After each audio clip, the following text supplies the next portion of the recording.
everyone, and welcome back to Late Night Frights. This week on Late Night Frights we're doing horror battles since last week was a theme.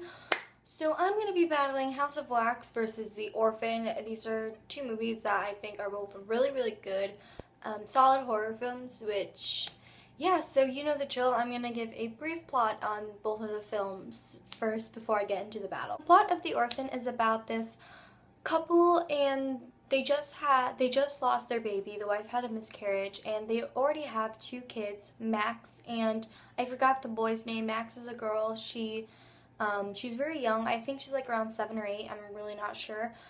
And then so she has she's deaf, so she communicates with her family through and friends and everyone through sign language.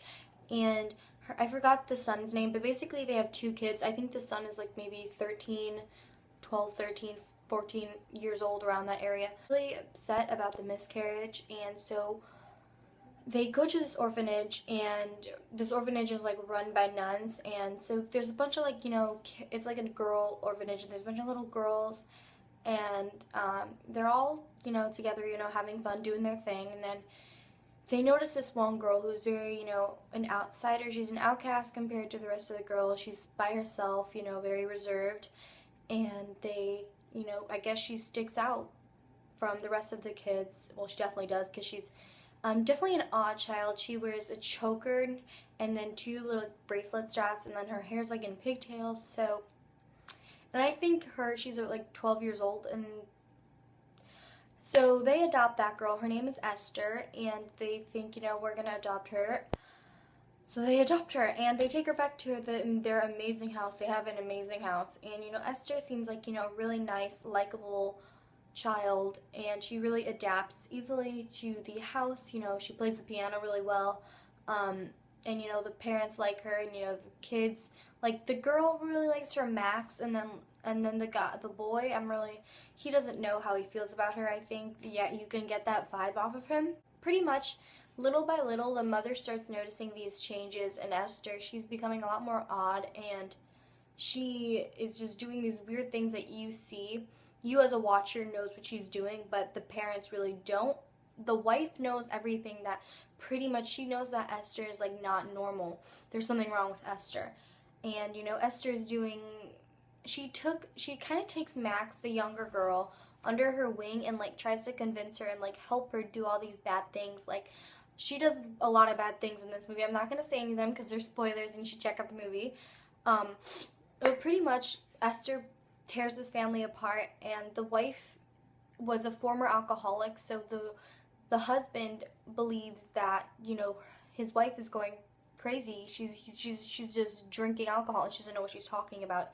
The husband doesn't believe her at all, because Esther, she's a really believable character. And there's a huge plot twist that nobody sees coming. I didn't see it coming, and you'll definitely be surprised if you do watch the film. I'm not going to say anything, but you should definitely check it out. That's pretty much the plot of The Orphan. Now for the plot of The House of Wax. The plot of House of Wax is this kind of semi-close group of friends. There's a brother, a sister, then a boyfriend and girlfriend.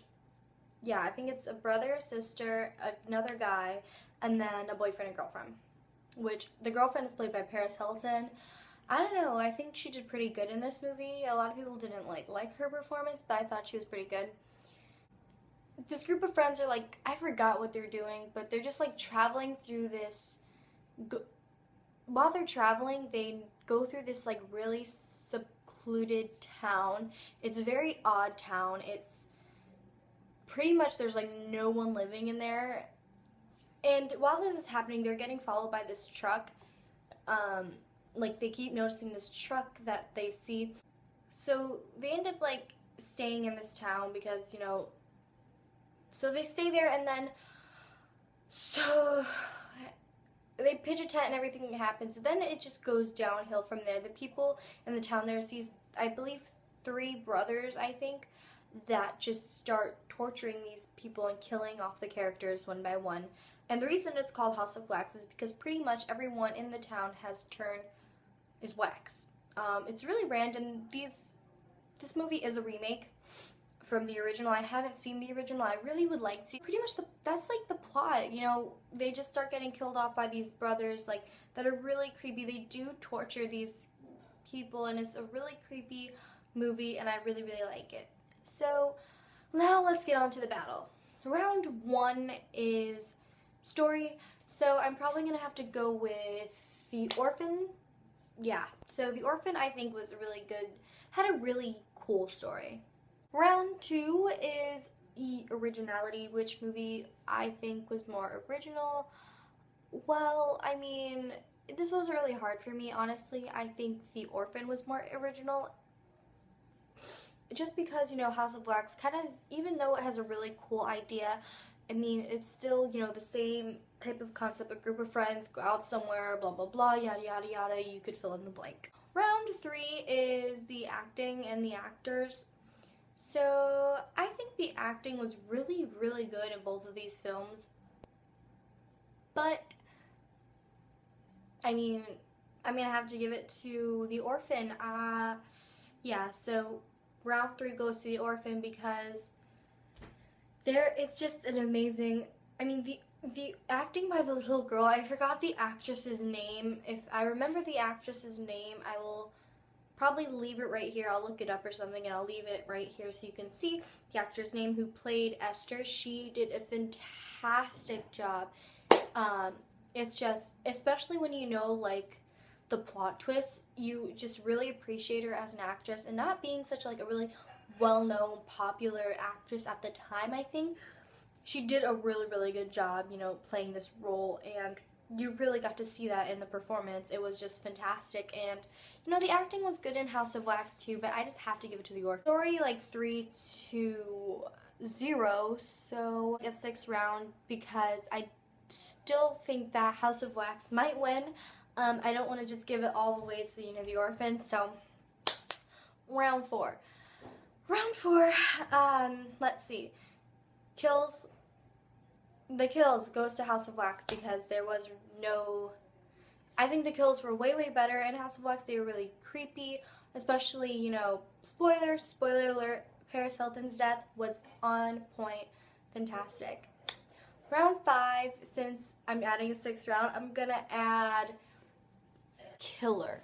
So, I don't know, I think the killer will, technically you would consider Esther the killer in this movie, and the 3 brothers in the other movie. So I'm gonna have to give this one a tie. I don't know, I just think both of the killers, all the killers like in this movie, in both movies, were really, really well done. So round 5 is a tie. So currently Orphan has 4, House of Wax has 2. So last round, overall enjoyment, I'm gonna give it to The Orphan. The Orphan won this battle. It was kind of obvious towards the end. I hope you guys enjoyed this horror battle. Definitely check out both of these movies. And check out everyone else's horror battles from this week, and check out everyone else's, the Criminal Minds theme last week, because that was a really fun week, and I think everyone should go check it out. Yeah, give this video a thumbs up if you liked it, and let me know what you thought of Orphan and House of Wax down below. So yeah, I will see you all next Friday. Bye.